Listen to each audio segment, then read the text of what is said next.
Ang problema nito guys, nalaglag yung roller ng pulsator, no? So ito ngayon guys ang ating gagawin, yung kanyang roller na nasira, no? So ganito.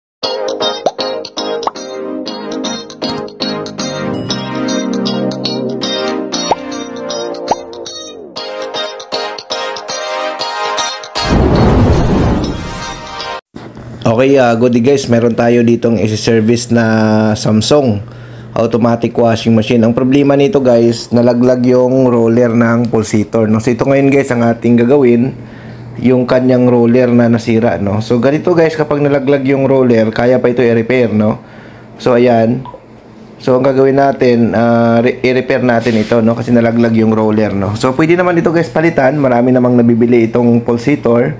Pero kung medyo nagtitipid kayo, pwede nyo naman ito ipapa-repair, no? Or i-DIY kung kaya nyo, no? So gamit lang kayo guys ng number 10 na range, no? Yung T-range, ayan.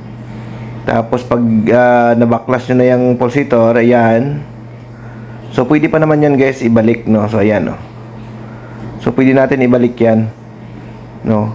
So ngayon ang gagawin lang natin yan guys, lalagyan lang natin yan ng bolts, no? Kasi yung dulo-dulo nito guys naputol na. So ang gagawin natin para magamit pa rin natin yung ganitong problema or ma-repair natin, kukuha lang tayo guys ng bolts, no? Ilagay natin dito sa dulo-dulo, ayan, no?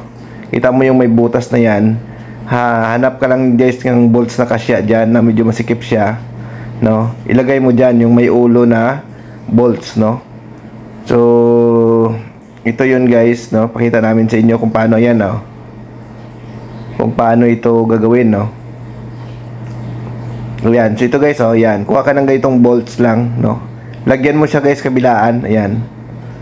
Ayan. Kapag nalagyan nyo yan sa guys kabilaan, pwede nyo na siya ibalik doon sa pulsator, no? Lagyan nyo sa kabilaan para hindi siya malaglag. Kasi ang bolts na yan na gagawin nyo, stopper niya, no? So pag nalagyan nyo sa kabilaan, ano na yan, pang matagalan na yan. So hindi na basta-basta masira yan. Kasi nga yung original dyan guys, plastic lang, no? So bolts lang yan. Kapag nailagay nyo na siya guys, ayan, 0-0 lang naman kasi yan dyan.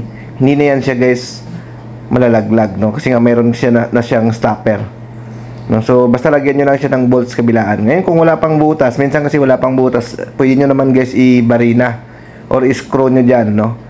Yung bolts, no? Para kumapit siya, no? So ayan guys, no? So itama nyo lang siya na kasya siya dun sa kanyang lagayan.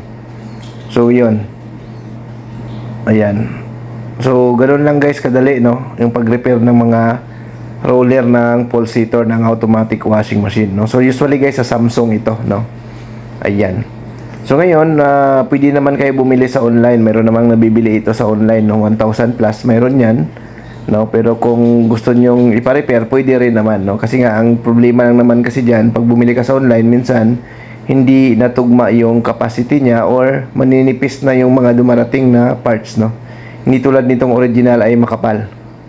Ayan. So yun, nilagyan lang natin guys ng bolts kabilaan, no? Binaunan lang natin ng bolts. Ayan. So yun, nice na, no? Hindi na yan malalaglag. Ayan. So ganun lang ka-basic guys ang pag-repair nito. Ayan, no? So yun, babalik na natin to, no? Ayan. So madali siyang i-DIY, no? Ayan. So bolts lang yung katapat, at least titibay yan kasi ang original dyan guys yung plastic lang. So ayan. So binabalik na natin, no? So yun. Ayan, no? Sana makatulong din ang video natin na to, no? Sa mga mahilig mag-DIY or yung mga bagong technician na hindi pa alam kung paano i-repair itong pulsator na ganito ang problema. Okay guys, thank you, bye-bye.